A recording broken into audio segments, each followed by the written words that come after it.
Before we get today's episode out of the way, guys, I will let you know that next month we're actually going to be putting all 3 episodes together into a whole big thing to celebrate the return of this show. While I'm in the middle of releasing more of the audios, because we fully scripted all of Season 0, guys! We're finally back on track with stuff to where we can actually do some pretty sweet shit. But enough about me celebrating some other stuff while we're also in the middle of pushing some content into their respective channels. On to the video! It's been 2 years since I've last embarked on this little venture. But where we left off, my editors felt bad about that episode. And its wonky edits. And its terrible rendering. Me? Well, I'm merely out of sorts because I feel bad that we lost the script for Battle Royale until January of 2023. Meanwhile, we actually recorded this in December of 2023. Well, there's only one way to redeem myself now, motherfucker. Spitting nothing but facts. Fans screaming, I'm back. Legendary, I'm that. Cooking up a new batch. Guess who got a new glow? Patching in a new flow. Purifying that dope. My dog with me, Cool Joe.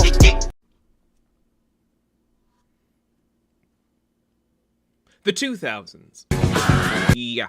Anyway, so the 2000s gave us a myriad of different things, but if you guys have already seen My Name is Jake's Part 1 and Part 2 from the original releases, you guys already know the whole big spiel about Animorphs.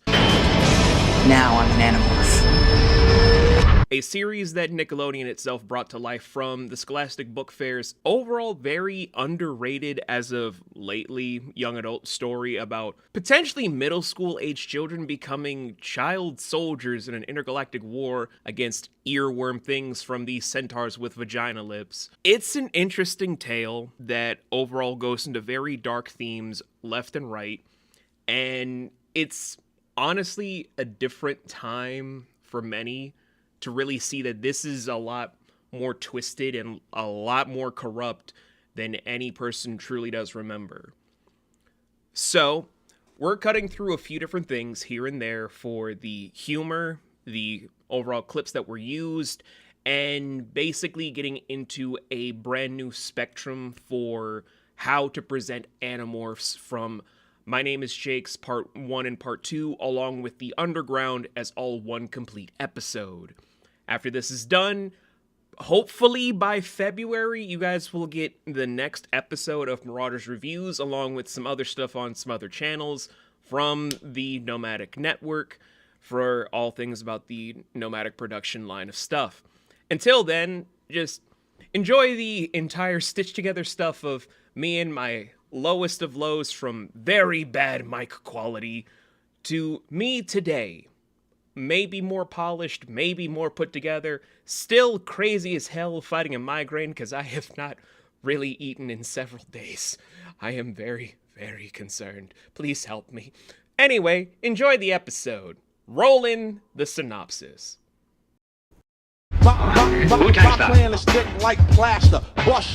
Our adventure begins with a flash forward into several hours before we get into the Part 2 segment. Kind of like how we're skipping ahead in several months of production to bring this review. To then flashback to the night of the incident that kicked off the entire event of the series as a whole, where we're introduced to the characters of Jake and Marco and Tobias at this computer cafe as they play goddamn Beast Wars. That's so very, very sad. In any case, though, we have to just introduce the two ladies of the entire franchise of Rachel and Cassie later on in the whole thing, as we then have to kick off the plot by having the most adorable dog in the world do one of the strangest things after the strangest events happens at this gaming computer cafe thing. What was this place, Nickelodeon? That's not fair. You just got blown away. Yeah, after basically a power surge goes off and everything else, Homer the dog, the adorable golden retriever that wasn't part of Air Bud, decides to run out of the cafe, and then we have our opening credits. You can't talk and then do a slow clap. Anywho, we have Jake, Marco, Cassie, and Rachel chasing after Homer. Tobias is already long gone at this point in the episode. And they end up at this big old power plant, probably from running several miles if we're going to take into account the light fixture in this scene.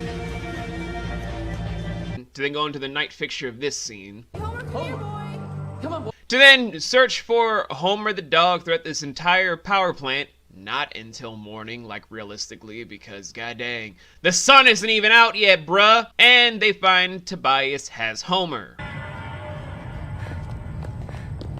He seems okay now. Yes, we found the dog. Episode over? No. We then have to introduce a certain little itty bitty tiny detail about this franchise that really makes it go from just a slice of life TV series like Living Single or Full House or Fresh Prince of Bel-Air and turns into a YA novel because how to describe this scene other than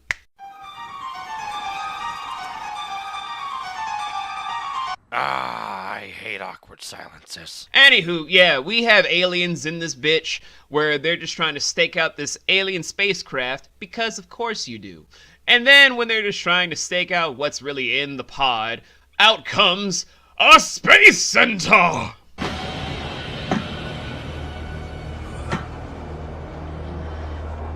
Yes, space centaur. With a pig-nosed mouth that looks like vagina lips. Could you tell this was a book for either kids or young adults?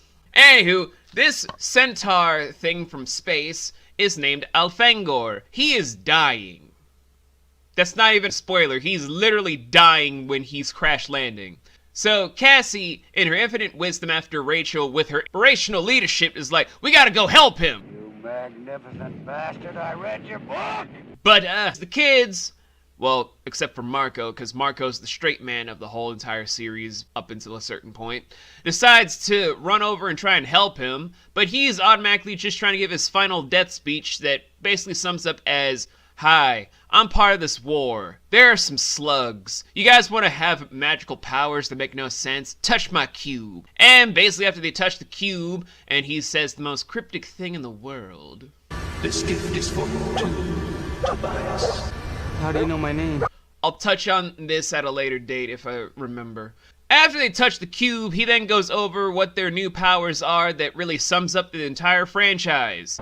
You need only to touch a creature to acquire its DNA pattern and change your form.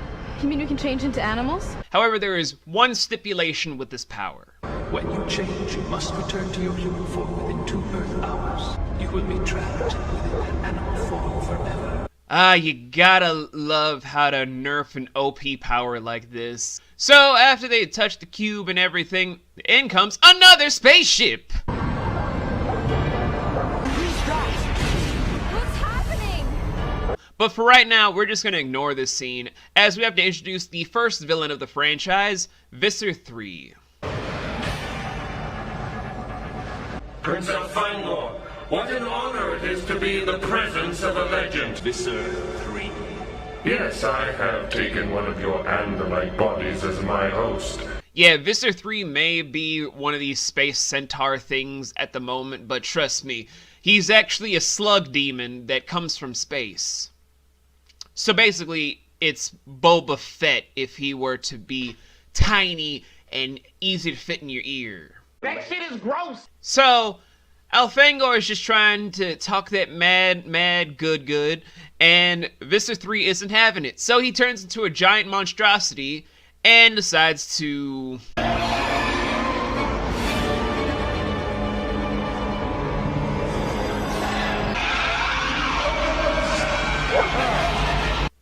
Could you believe this was censored enough for TV? Anyway, after Rachel says her whole entire one line of dialogue that really cements her as being a proud and very confident and versatile warrior that we know in the franchise. No!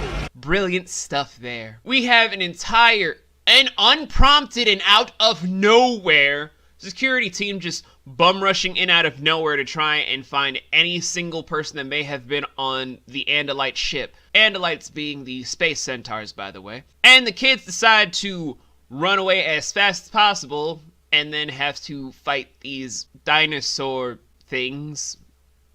I don't know. And Jake decides to showcase his brilliance as a leader. Come on, let's go! Truly the stuff of legends. To try and distract this dinosaur thing, to lead him away from his friends so that they could escape, and gets cut in the process to hide in a tube. General Patton would salute you, dude.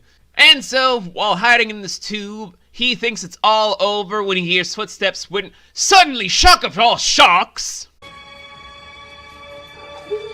Homer, come here, come on, Homer. Homer is best dog.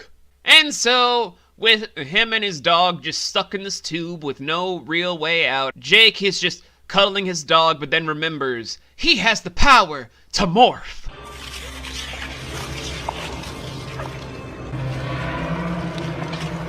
What the fuck?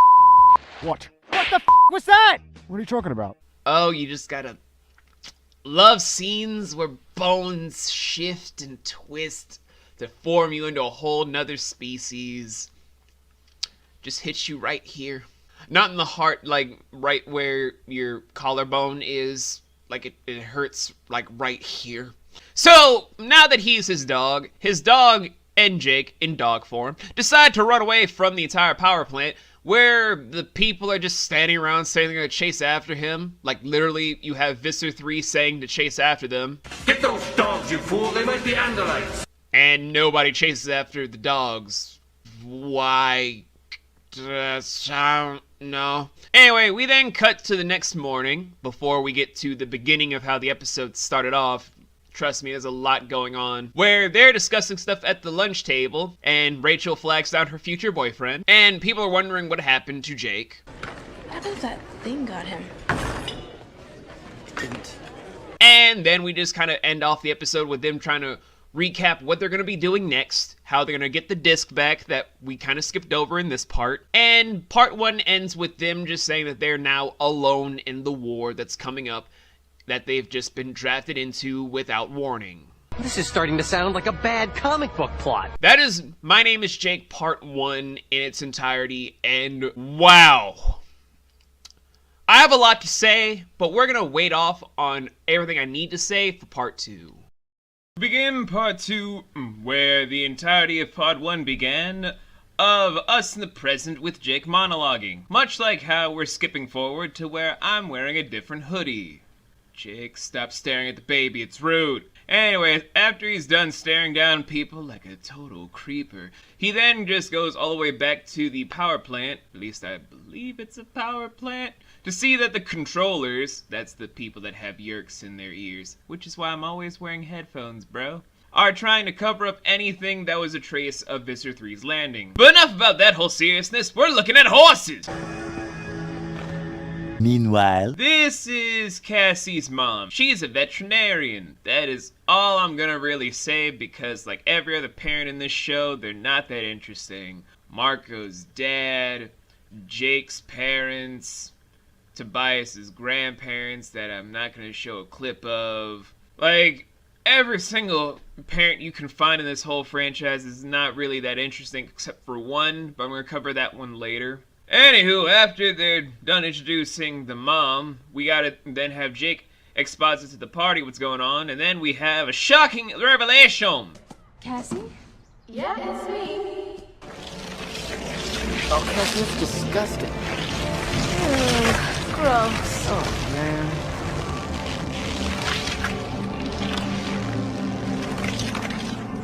Oh, Cassie. That is gross.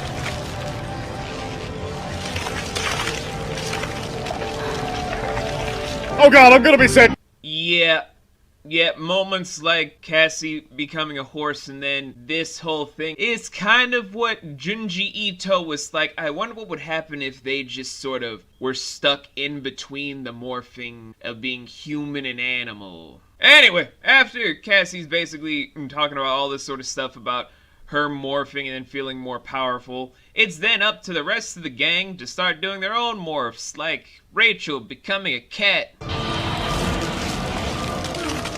Is it happening?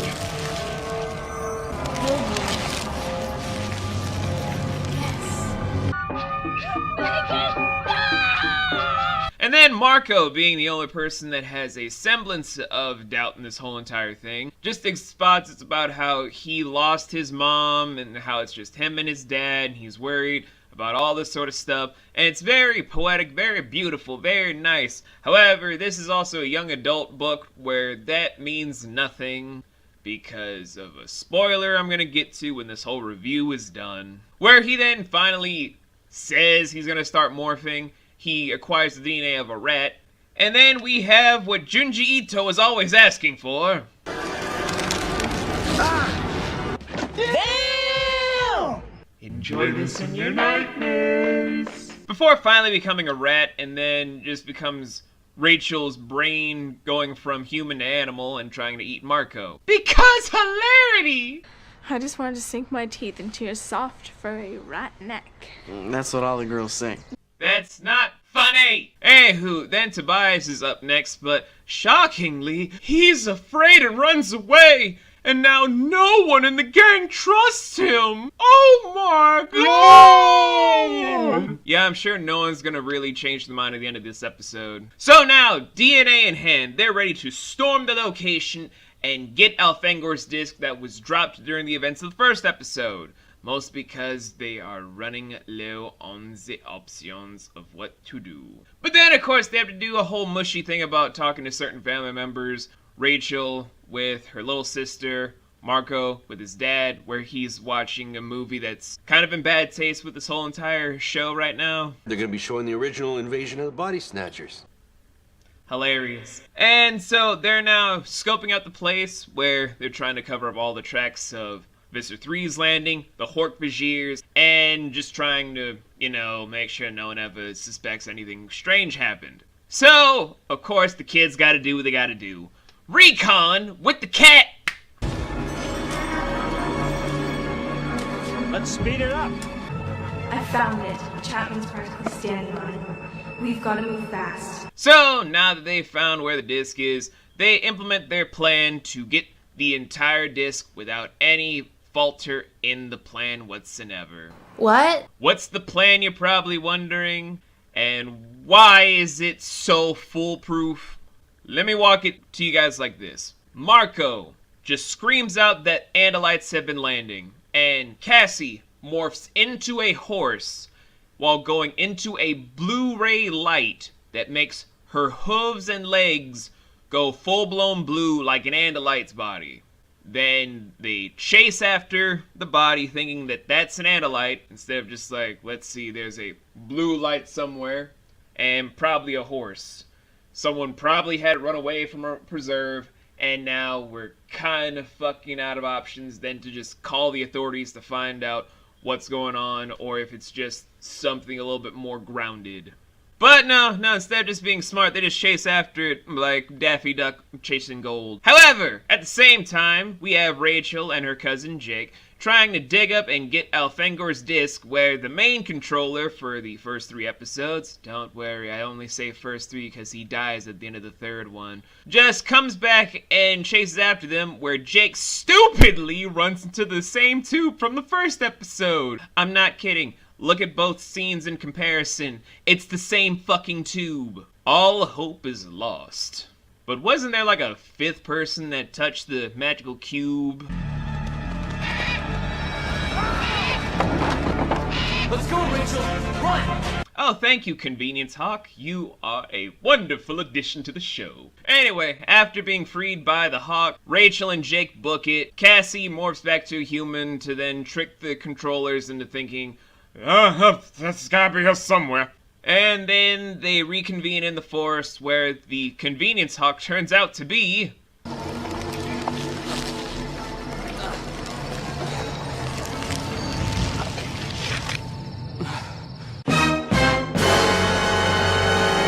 That'll do, dun dun dun, dog.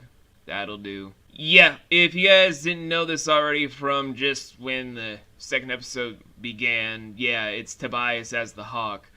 Shockingly, it's not going to be the last time we see him as a Hawk. This entire franchise is going to be weird. So, they got the disc, they're all buddies again, and Jake closes us out with his final thoughts of the two-parter. 5 normal kids against an army of ruthless alien slugs. Those Yeerks don't know what they're in for. Truly the greatest leader of legends. Following the events of My Name is Jake Part 2, we follow Marco, no last name, as he, our narrator for this, is trying to meet up with Jake and the others to go over Elfangor's disc, the aforementioned space centaur that we briefly met in episode 1.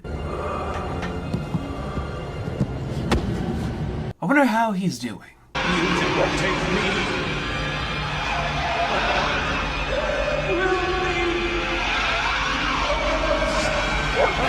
Oh, right. However, our narrator is thrown aback once he sees Jake's brother, Tom, first introduced in full during this episode, displaying signs of being weird. Hey, bite my glorious golden ass! Oh, and also potentially being a controller host for the Yeerks. However, the Animorphs don't have any time to explore this at the moment, because first, we have to see if we can access Elfangor's disc. Try Alt Escape X. Oh, man. Surprising to no one, the disc does not work on an Earthling computer. So, in the meantime, they decide to hold on to Elfangor's disc until they're able to access the data properly. And then something about a basketball game where Marco tries to tell Jake that Jake's brother might be controlled by a Yeerk, but we're not going to really touch on that scene just yet. Instead, let's focus on a minor roadblock that's more integral to the Animorphs' problem. The school has a brand new after-school club known as The Sharing, which has taken hold of numerous students and faculty members. Have you had any success in locating the Andalites? Not yet, but we're still looking. That's unacceptable. We know they're using human morphs, approximately the same age as my host body. Just find them.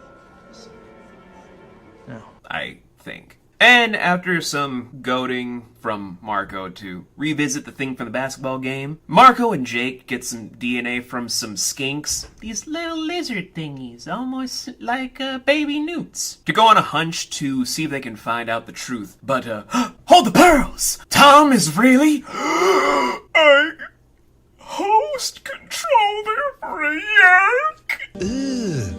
Brother, With this whole thing in motion, it now introduces more personal stakes for Jake and Marco to end up making sure their family members do not fall prey to these random mollusk from outer space. But in order to make sure that when they're doing an infiltration mission, they try to get some other DNA that's going to be more effective than a cat, a rat, and a dog. Try and take on some controllers. So thanks to Cassie's connections, because of her mom being a veterinarian, which apparently gets you a lot of access in this town, Jake and Rachel get their own battle forms for the first time in the series, where Jake's is a white Bengal tiger, while Rachel, being as crazy as she is, got the DNA of a lion, not a lioness who is more fierce than the male counterpart, but no, she got the DNA of a male lion. This bitch! I don't know either. So, once they've acquired the DNA for all of these different animals for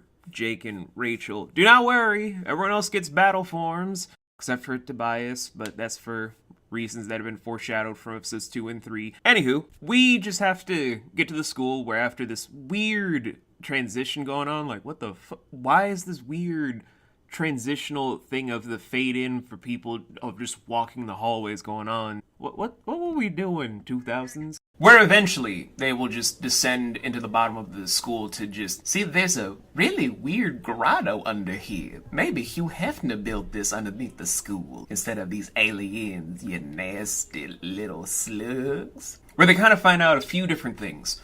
Number one being that the indoctrination process is just them jumping into the ear canal at some capacity in the show. In the books it's a little bit weirder, but I'm not going to touch on that. And the Yeerks cannot survive in their host bodies for too long, unless it's for other instances. We're not going to touch on that until a later part, if I pick up this whole thing again. To where it gives Jake some bit of relief that he can save Tom, because it's not going to be a permanent thing, unless certain things are changed. And at the same time, it's like, well, good news, bad news, still a problem, because the Yeerks are still here. But how are they going to get out of this whole wacky situation, you might be asking?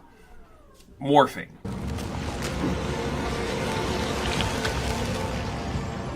A warrior, killer, slices it like a samurai. Just morphing, causing havoc with Jake and Rachel and Tobias jumping into fray in their battle forms of a Bengal tiger, lion, red-tailed hawk. Just going crazy, making everybody go rampant all over the place. Meetings canceled, they escape. Visser 3 decides to... We did our best. You have failed once again. Wayne Brady a bitch. And then it's just the kids are trying to celebrate the fact that they finally have a means of taking down their enemies. They can figure out a way to shut down the Yeerk pool, save Tom, get rid of their problems in their city, and take a bigger step forward in the war of the Andalite-Yeerk confrontation. But all is not set in stone, as there's still one person missing from the party. Tobias? That's not him. What? You mean I've been talking to a bird all the way back? You don't think. Tobias? Rachel, I'm sure he made it out. Tobias! Tobias? Tobias? Tobias! Hey, Tobias! Tobias! Tobias! Tobias! Intense in context, yes. Melodramatic as hell, absolutely. Surprisingly dark, yet subtle enough for kids to digest and adults to enjoy, without a question. But we're only just beginning to touch on the darker realms of Animorphs as a whole, because this is only the beginning, my dear readers. Everybody just. She see money all around me. I look like I'm the man. Even amongst its low-tier television budget, the themes for Animorphs within not only episode 3 of The Underground, but My Name is Jake's Part 1 and 2, it is abundantly clear for these unknown aged and really unknown named kids, aside from their first names, no last names needed, that war is hell for a child soldier. No other thing in fiction has done something like this with a child soldier army without any real help but themselves in the trenches. And the price for every victory is often paved in the blood of the innocents, and oftentimes you walking on the corpses of those that you're walking alongside. We might get to that at a certain point if we do book reviews, because this series goes places. Each episode, much like the book, covers the subcategorical strands of each theme. Trust on the battlefield, identity, morality, loss, and camaraderie in the face of adversity. Many of the things that will be discussed throughout the book series and the show, to a degree, is stuff that's decorated to overall give a sense of gravitating dread of the real life things that veterans still go through and what children soldiers in certain countries still stem from, even through liberation, that still courses through Jake and Rachel and Tobias, Cassie, Marco, all of the Animorphs in some form or another. And they have to learn to grow through all of these things through this vicious campaign of endless destruction, carnage, mayhem, and overall misery and woe from all sides for one reason or another. Surprisingly very layered for a franchise involving space centaurs with genital mouths, giving children powers after they touch their glowing configuration boxes that they got from, Pinhead and his cronies, right?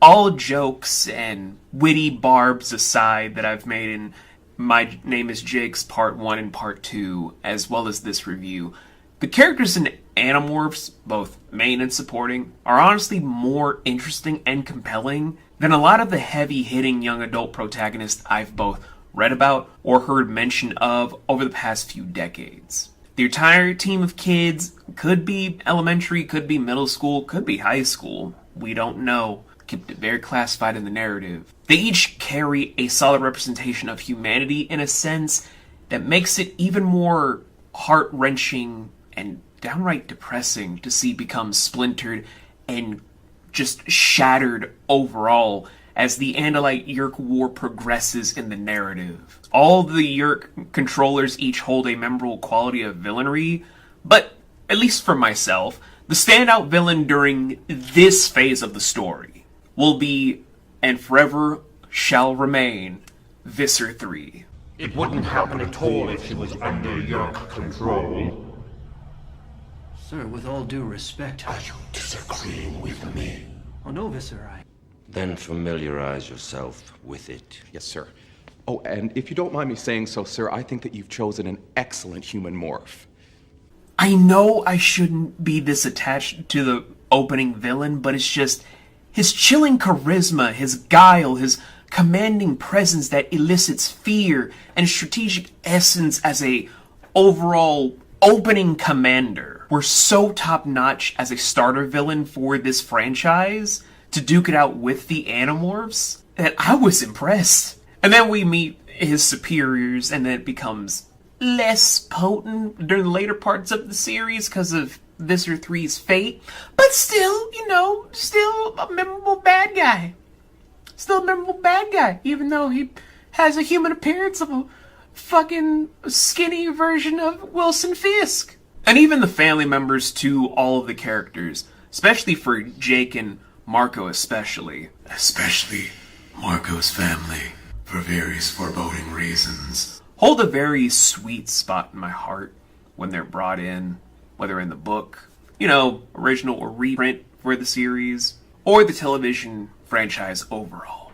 Still does me good to see the human elements for these representations of humanity come back to make them feel grounded and secure after all is said and done.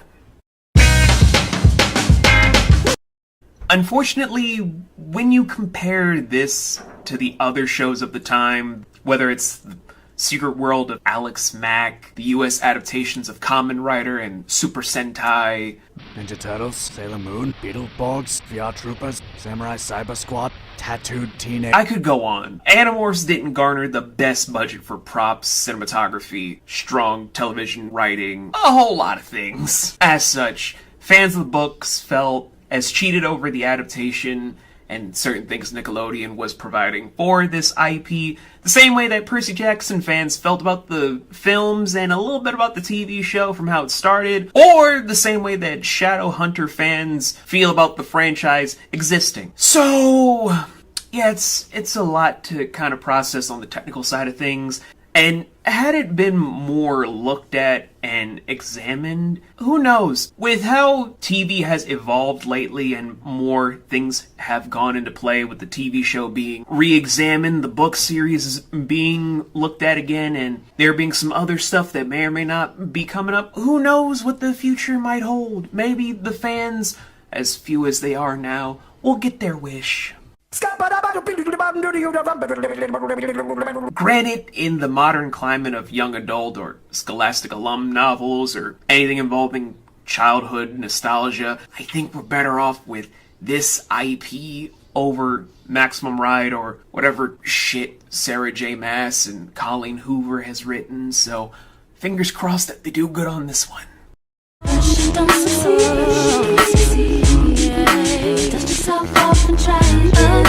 As I've stated numerous times in the past 2 episodes of this exact same, topic, Animorphs is weird. Weirder than weird.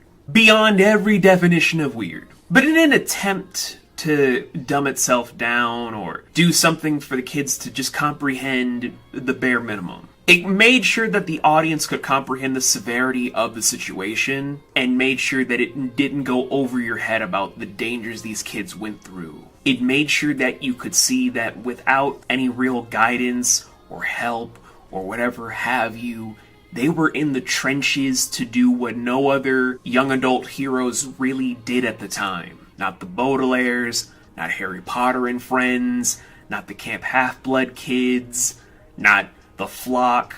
None of them went through the same exact shit that these kids went through when their lives got twisted and turned upside down for an intergalactic war that they did not ask for.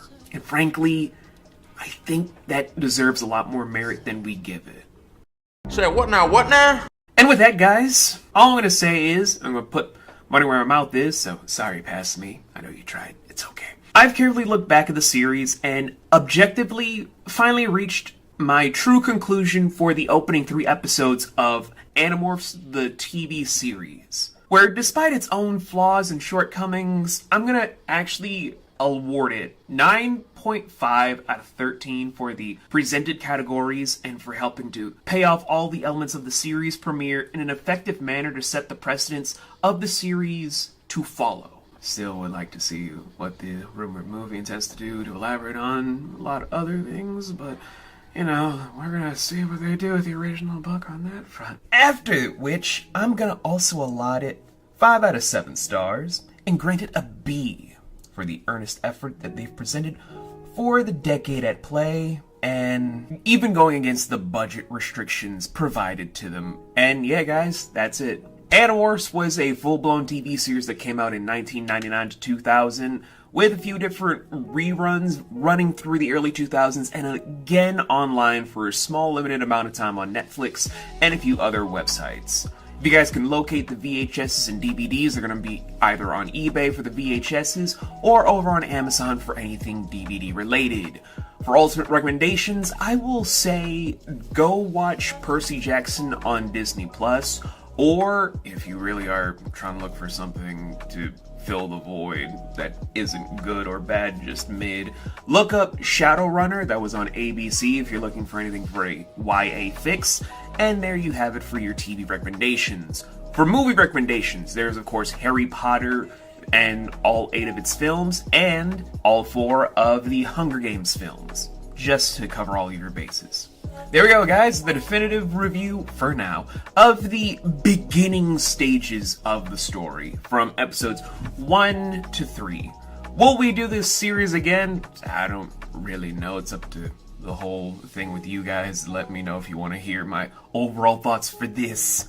And, you know, it's great to be back to the series overall, where, luckily, it won't take me 2 years, because, we're gonna be rolling in that whole thing. We're gonna be doing a moving, politicking, shaking hands, kissing babies. You know how to do. But speaking of getting back to it, next time we're gonna return to the state of Seattle. One second, guys. Hello. Oh yes, hello, Diane. Yes, I'm gonna talk about it next episode.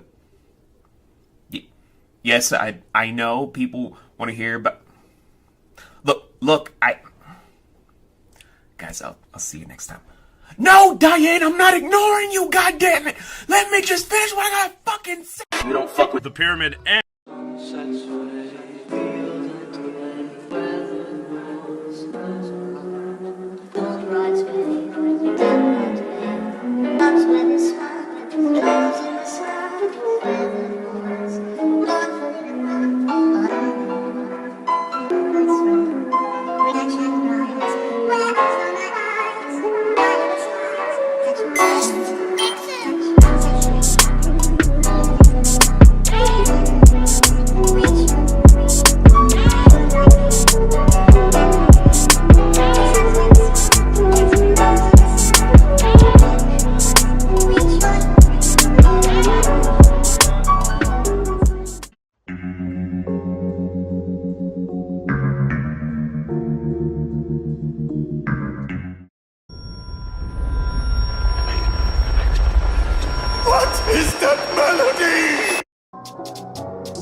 How dangerous is dangerous, dude?